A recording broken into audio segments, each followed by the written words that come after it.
Hello, everybody. Welcome to Brics Part 10. Alright, so let's jump into this. Okay, so we're starting right here. Russia returns to Africa. Okay, so the African continent was the laboratory of revolutions for the Soviet Union during the Cold War era. The Soviet Union was trying to export its ideology to Africa by supporting the decolonization process.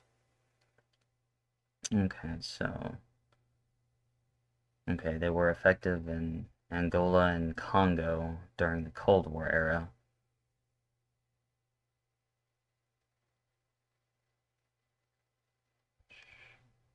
Reading. Okay, but they had to give it up due to economic problems. And yeah, we do know that.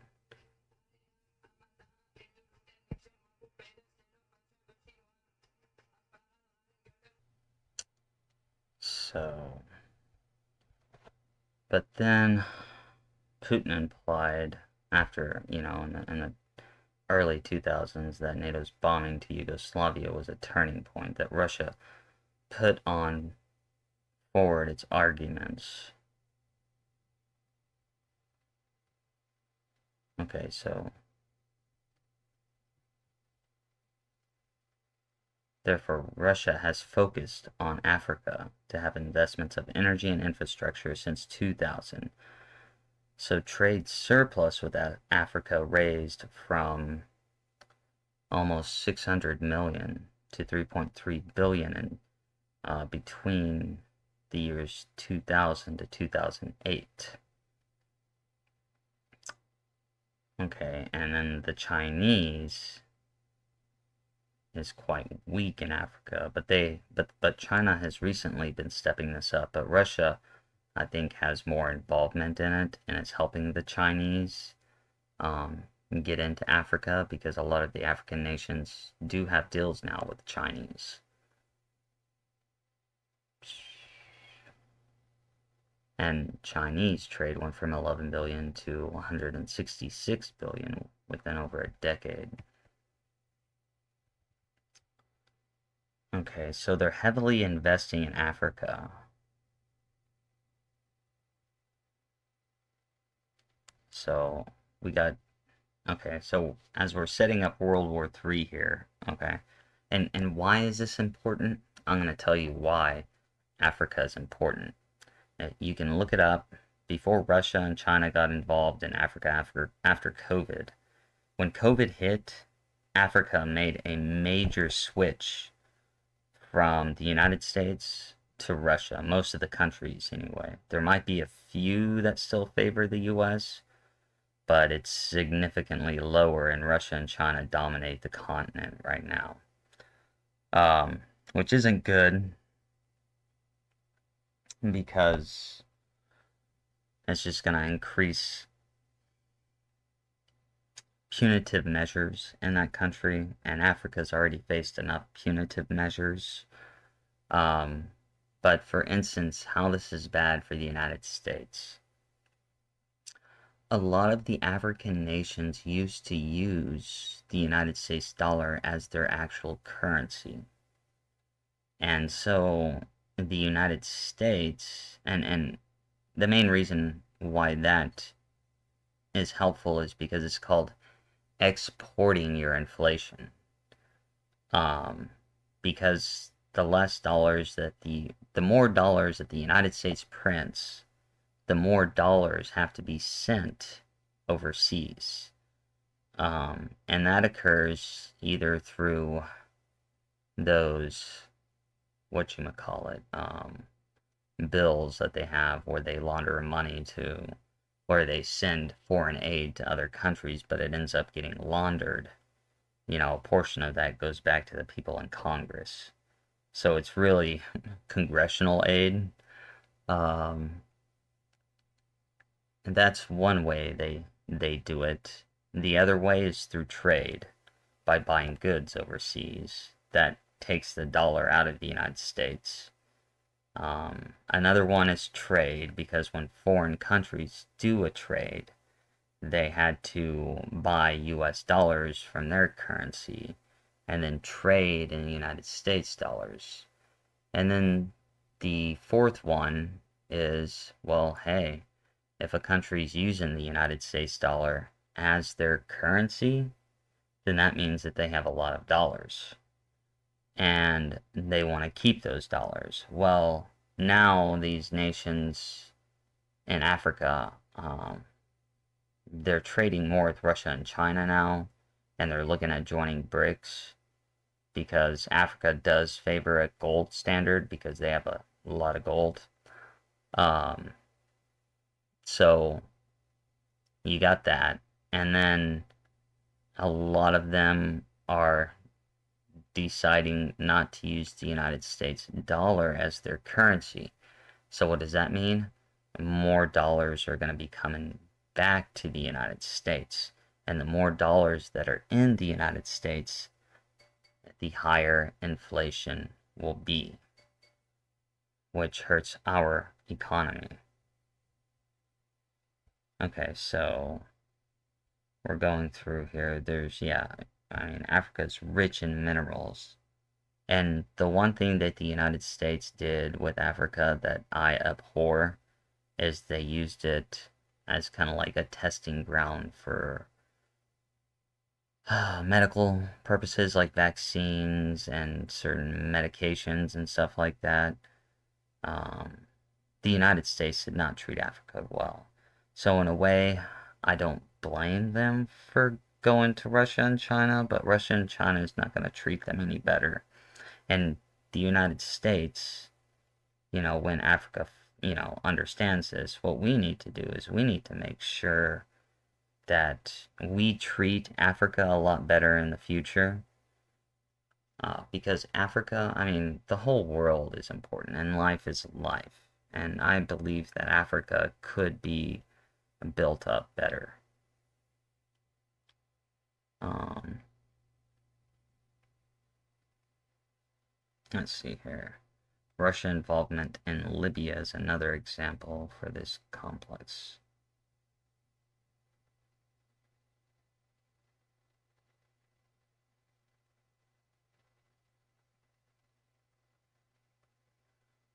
Okay. So let's go to the Dragon's Flame. The Dragon's Flame and its sparks around the world. Okay, where am I on time? Okay, we're doing good. Okay, so the Republic of China is known as the Dragon of Asia. And now this is weird because there was at one time I had a dream where I had to walk across the bridge against samurais. And the old man in my dream told me that, that would be easy, but this will be your greatest fight. And it showed me as a knight fighting a red dragon. Still not quite sure what that dream meant, but I do find that interesting. Okay.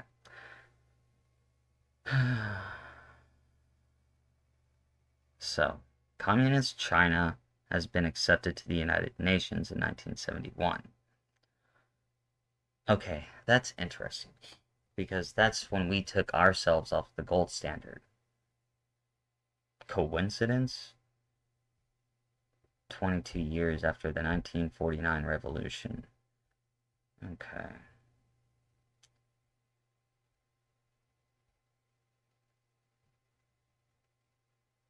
Okay, his country was under the shadow of Soviet socialism during the Cold War era. China started to be influential both economic and political arena after the mid 1990s. Its economic growth increased. Bill Clinton went down there. Okay, therefore, China has stepped forward for the liberation of economics in these areas by setting special status. China also succeeded to improve its foreign relations and contributed for having high growth rate. Oh, yeah, and remember, this is for research purposes because we're trying to understand the whole Brics thing and how it's leading to World War III. So I wanted to make a special note about that.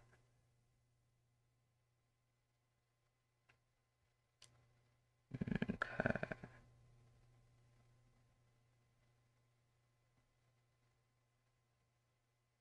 Okay, the rate of corruption in China is intense. More billionaires in China's National People's Congress than there are in Capitol Hill in Washington, D.C. Okay, Loon has pointed that kinship is more crucial than factors at the top of the party, and these could be seen as potential threats for the power of um, uh, Xi Jinping in the future. Xi Jinping in the future. Furthermore, Beijing perceives civil activism in Tibet and I don't know how to pronounce this name, but uh, uh, Zhejiang as its true territory. It does not forget Taiwan issue for its natural interests. These are seen as crucial issues for the domestic policies and foreign policies by China. Okay.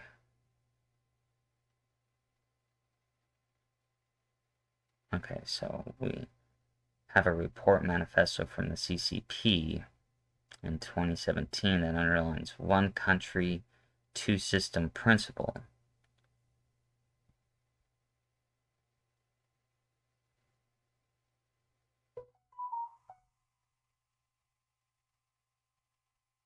Okay.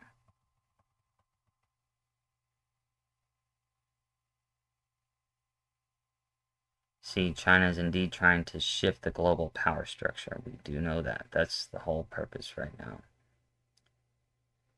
But it's not strong enough to challenge the United States yet. And that's why they're attacking our economy. If you cannot tell,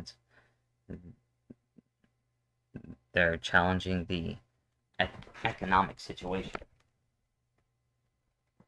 And as we know, Biden has not helped whatsoever. He's basically given China free rein.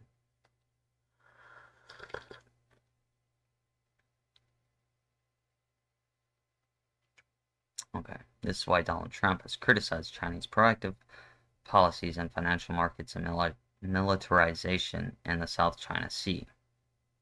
Yes. This obviously indicates that China disturbs both the decision makers of USA in financial issues and creates problems in some regional issues such as North Korea, Taiwan, etc.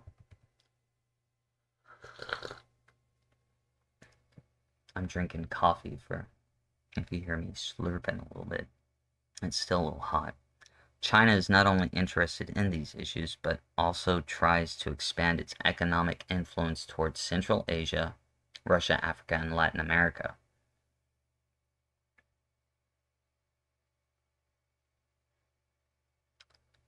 Okay, it was a very big mistake to put China on the Security Council.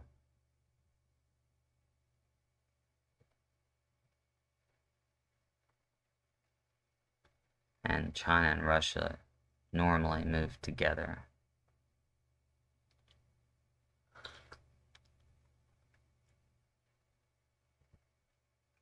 China is moving from Asia to Europe and Africa.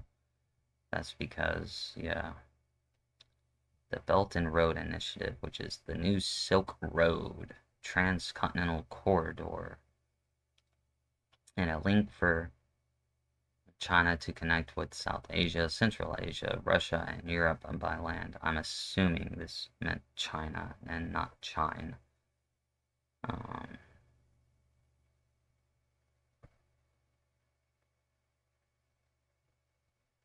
Okay, Trump's protectionist policies played a crucial role for the rapprochement of China-Europe relations in the economic sphere too. Hence, Chinese mergers and acquisitions reached 22 billion in Europe and only 2.5 billion in North America in the half of 2018. Furthermore, Chinese foreign direct investment down to 2 billion in US and from 24 billion in is down to 2 billion in the US from 24 billion in the first half of the year. I remember, I think this was written in 2019. So,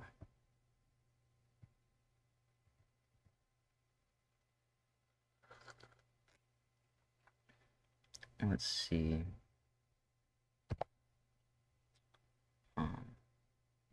Where we're at on time here. We're at the 15-minute mark. How many pages? We've only done 2 pages. We're going to do this 3.1. We're going to do the flame of the dragon in Asia. Okay. It says, regarding this discussion, the arguments of John Mescheremeyer need to be considered. I don't know if I pronounced that name right. We'll just call him John. John mentions the possibility of a confrontation between China and the U.S. in the Asia-Pacific region due to China's peacefully rising and where it could change the balance of power system that affects the security of Australia as well.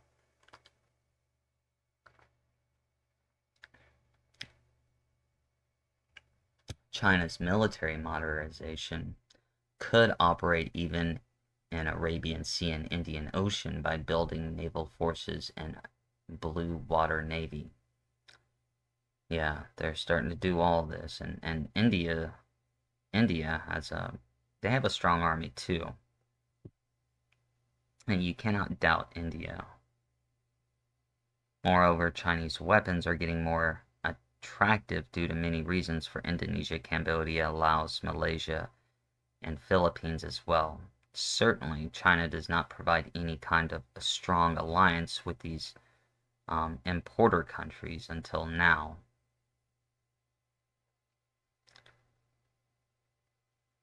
China is not neglecting Central Asia, which is rich in oil and natural resources. China also uses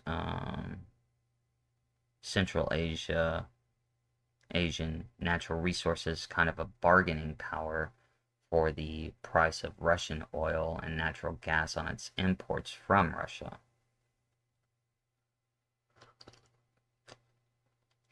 So I think we can say from this statement right here, China also uses Central Asian natural resources as a bargaining power against Russia. And I think that shows that China is the leader in all of this.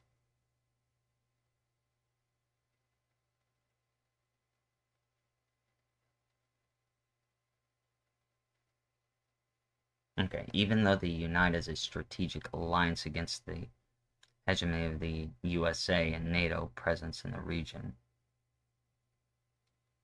there's limited cooperation. So they have an alliance, but it doesn't seem like it's a very strong alliance. It's fragile. But here's the downside. China has improved its relations with Iran on the basis of pragmatism and mutual economic benefits in recent years. Therefore, China is the first place as an importer of Iranian goods and raw materials. Iran is one of the most important gas and oil suppliers of China. China and Iran have similar vulnerabilities for regional issues, and both are in strategic alliance with Russia. See, what have I told you? China, Russia, Iran. All these peer-reviewed papers keep proving my point here. China and Iran trade amounted to almost 20 billion in the first half of 2018. Wow. China also plays a crucial role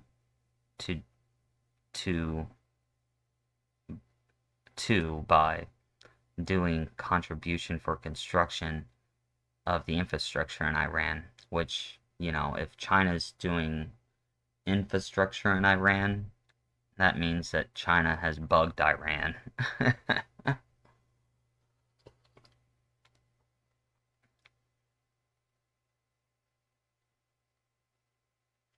China has provided several arms and air forces to Iran, and their military ties are deepened currently.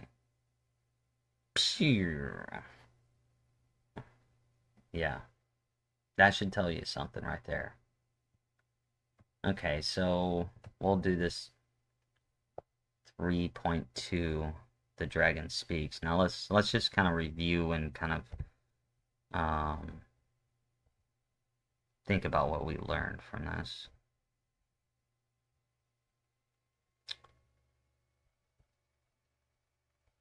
Okay, so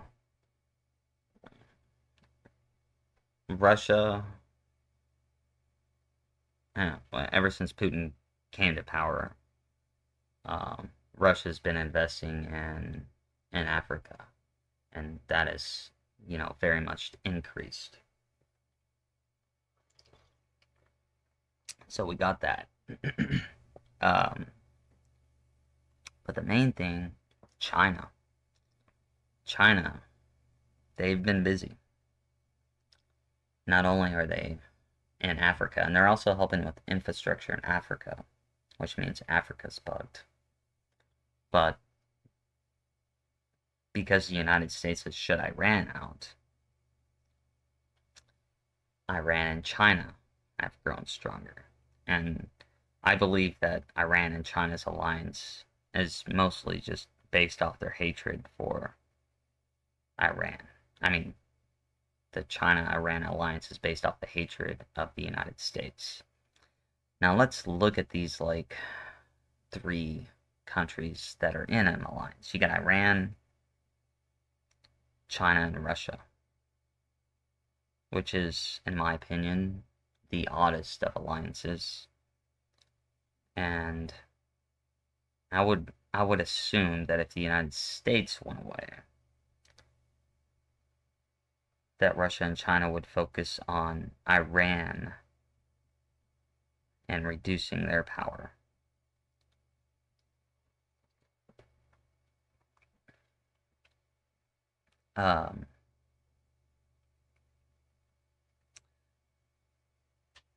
This is not a very strong alliance, but they do have a common enemy, which is us. They all hate us. A lot of countries hate us. And yes, like I said, we haven't been the best world police, and I don't think we should really be much of a world police. That was a very, very big thing that the United States should not have done. Um,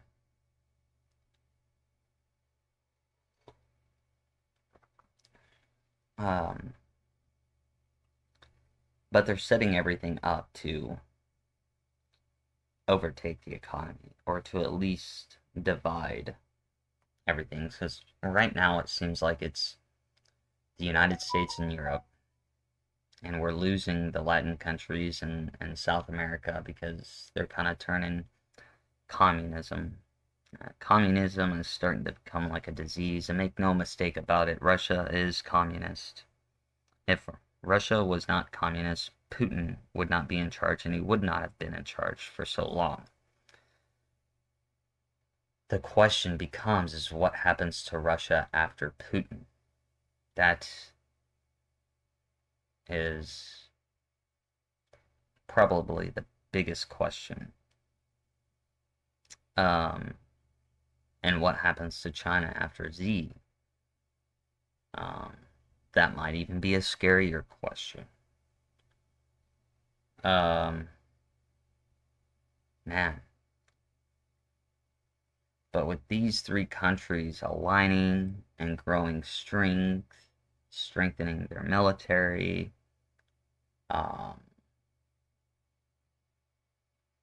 China's the last country to do anything warish right now. Iran's attacking Israel, and China backs Iran, and so does Russia. And Russia's attacking Ukraine. So we got two fronts going on right now. And they're doing it wisely, like one country's not fighting on two fronts. And the United States is on both fronts, which is not good for us. Um,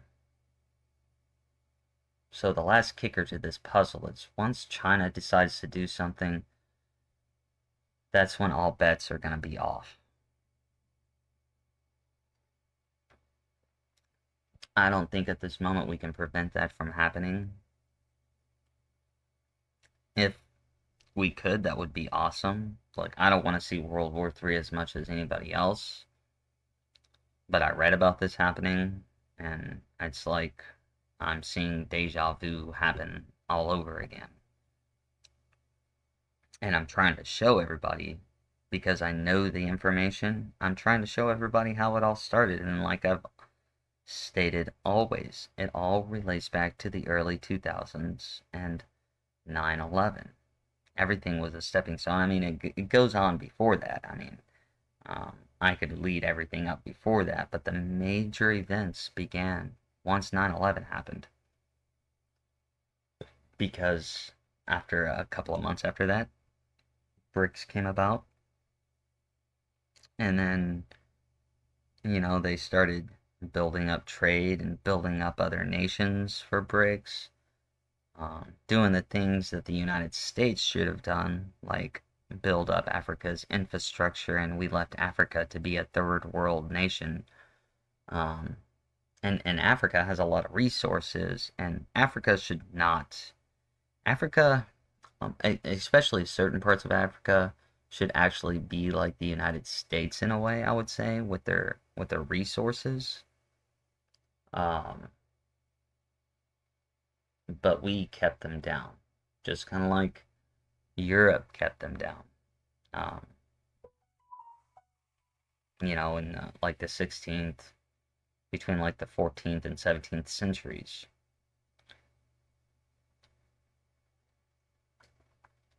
But that's kind of like what world powers are known to do, is keep other countries down so that they maintain their power.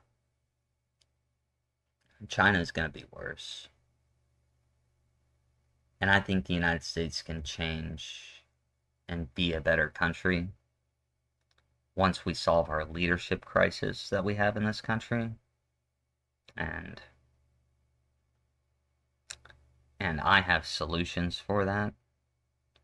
I mean, that was my area of study, was consciousness, and I know how to raise that vibration. But people are so trapped in fear in the United States, and that it's hard to lift that up. And I can't force people to believe me.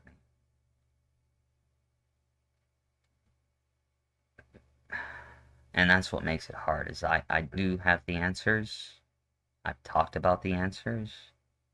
Thinking positive, promoting creativity, engaging your mind. But it's like my words fall upon deaf ears. But I also knew that would happen. And that's why I'm just trying to be patient at the moment. I'm trying to let America understand this. And I hope it's not too late. I hope I'm still around when it all happens, because I can be a great guide. But we'll just have to see on how time plays. America does come through, but there's still chaos and pain to come, and I know how to lessen that. But it's like they want the pain, they want the chaos, they want to believe in a lot of false things,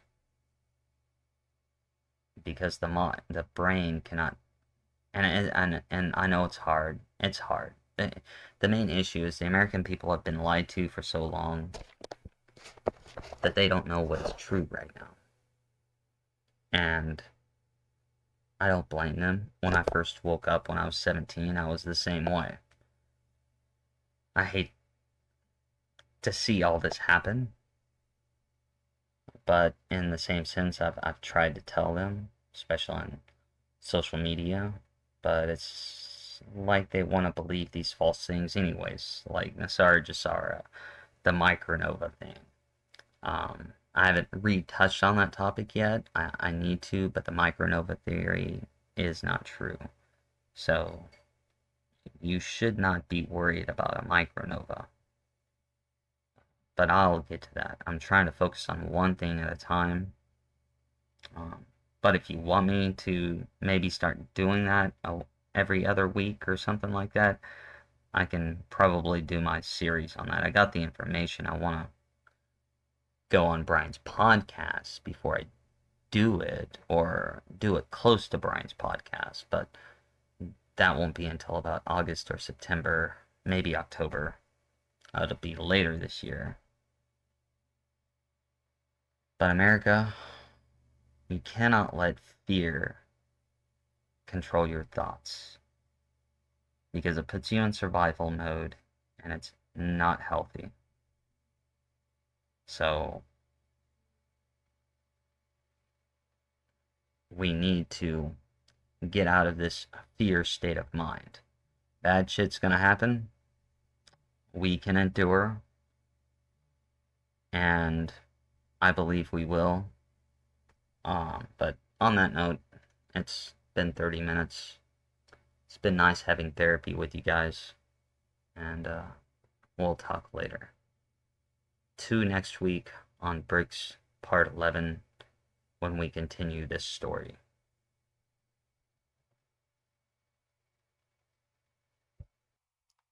And this has been a Gigi Ping, I'm sorry, a Winnie the Pooh production.